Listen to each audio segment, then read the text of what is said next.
मथुरा जिले के अड़िंग गांव में बाबा साहब डॉक्टर भीमराव अंबेडकर की जयंती के अवसर पर भव्य शोभा यात्रा निकाली गई। इस शोभा यात्रा में 2 दर्जन से अधिक झांकियां, ऊंट और घोड़ों की सवारियां शामिल रहीं। कार्यक्रम का शुभारंभ क्षेत्रीय विधायक मेघश्याम सिंह ने बाबा साहब के चित्र पर माल्यार्पण किया। उन्होंने कहा कि भाजपा सरकार में बाबा साहब के आदर्शों को न केवल सरकारी बल्कि सामाजिक स्तर पर भी अपनाया जा रहा है। उन्होंने समाज को संविधान के माध्यम से न्याय का अधिकार दिलाया। उनके विचारों को आत्मसात करना ही उन्हें सच्ची श्रद्धांजलि होगी। शोभा यात्रा जाटव सभा स्थल से प्रारंभ होकर मुख्य बाजार सहरा, पायसा, तकिया मोहल्ला, गामेती और तलैया मोहल्ला होते हुए पुनः सभा स्थल पर समाप्त हुई। शोभा यात्रा में महिलाओं को भी भागीदारी रही, जो पथ संचलन करते हुए दिखाई दी। मोहल्ला सहरा पायसा में समाजसेवी गब्बर सैनी के नेतृत्व में स्वागत सत्कार किया गया, जिसमें माल्यार्पण, स्मृति चिन्ह, भेंट, ठंडाई और जलपान की व्यवस्था की गई। इस अवसर पर पूर्व प्रधान मुनीश स्वरूप, प्रधान प्रतिनिधि गौरव रावत, भाजपा जिला प्रतिनिधि दिलीप कुमार यादव, समाजसेवी गुलाब सिंह, गब्बर सैनी, एडवोकेट अंजलि सैनी, अभिमन्यु सैनी, मंडल उपाध्यक्ष कपिल सेठ सहित हजारों लोग शामिल हुए।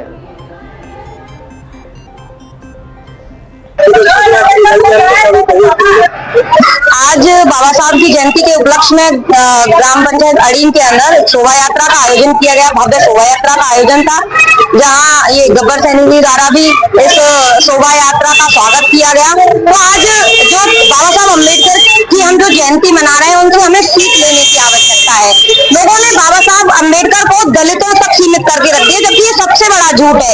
सच ये था कि बाबा साहब अम्बेडकर अगर दलितों के लिए मुक्तिदाता थे, तो महिलाओं के लिए भाग्य विधाता थे और ओबीसी के लिए मसीहा थे। अगर जिससे हम बात करें वोट के अधिकार की, तो बाबा साहब ने अपने संविधान में महिलाओं को जिस समय वोट का अधिकार दिया था, उस समय स्विट्जरलैंड जैसे देश में 1971 में महिलाओं को वोट का अधिकार दिया। वहीं हम मातृत्व अवकाश की बात करते हैं, जिस समय बाबा साहब ने संविधान में मातृत्व अवकाश की घोषणा कर दी थी। अमेरिका जैसे देश ने 1993 में मातृत्व अवकाश दिया।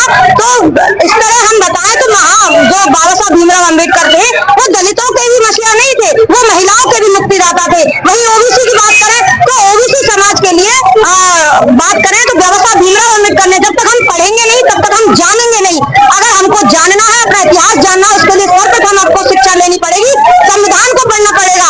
अगर आपको जानना है कि बाबा साहब ने ओबीसी के लिए क्या किया, तो सबसे पहले आप पढ़िए संविधान को।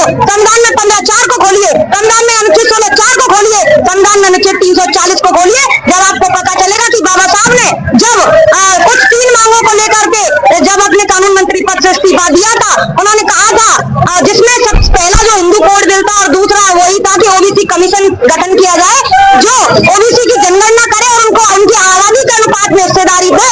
जब तत्कालीन सरकार ने इस बात को नहीं माना, तो बाबा साहब भीमराव अंबेडकर ने सब लोग करके कानून मंत्री पद से इस्तीफा दे दिया। तो आज के वर्तमान समय में हमें सोचना होगा कि बाबा साहब से प्रेरणा लेकर इस युवा को, जो भारत की रीढ़ है 66% आबादी युवाओं की, और बाबा साहब से प्रेरणा लेकर के, क्योंकि बाबा साहब कोई मात्र एक नाम नहीं है, बाबा साहब एक ज्वाला है जो हर अन्याय के खिलाफ लड़ने वाले के दिल में धड़क रही है। बाबा साहब एक विचार है, बाबा साहब एक नारा है जो हर उस व्यक्ति के मन में है जो समानता चाहता है। तो हमें क्रांति लानी होगी बाबा साहब के नाम से, जो नफरत नहीं प्रेम का संदेश देती हो, जो तोड़ना नहीं जोड़ना जानती हो, जो हर प्रत्येक व्यक्ति को साथ लेकर के चलना जानती हो।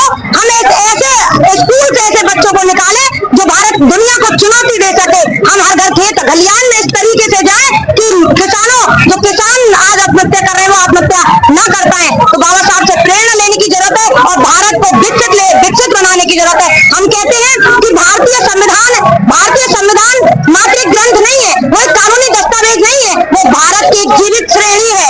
जो हम लोग जिस तरीके से हम अपने अधिकारों की रक्षा के लिए जोश से आते हैं, हम सभी को उसी प्रकार से अपनी जिम्मेदारियों के लिए जोश से आना होगा। हम अधिकारों के लिए लड़ते हैं, वहीं हम अपनी जिम्मेदारियों को भूल जाते हैं, क्योंकि संविधान के अंदर अगर बाबा साहब ने हमें अधिकार दिए हैं, तो उसी संविधान के अंदर बाबा साहब ने हमें कर्तव्य भी बताए हैं। लोकतंत्र की गरिमा के लिए, महिलाओं की सुरक्षा के लिए, पर्यावरण की रक्षा के लिए, शिक्षा के लिए और चिकित्सा के लिए। वास्तविक रूप में आज की अम्बेडकर जयंती तभी सफल होगी जब हम उनके विचारों पर चल करके उनके विचारों को आत्मसात करेंगे, न सिर्फ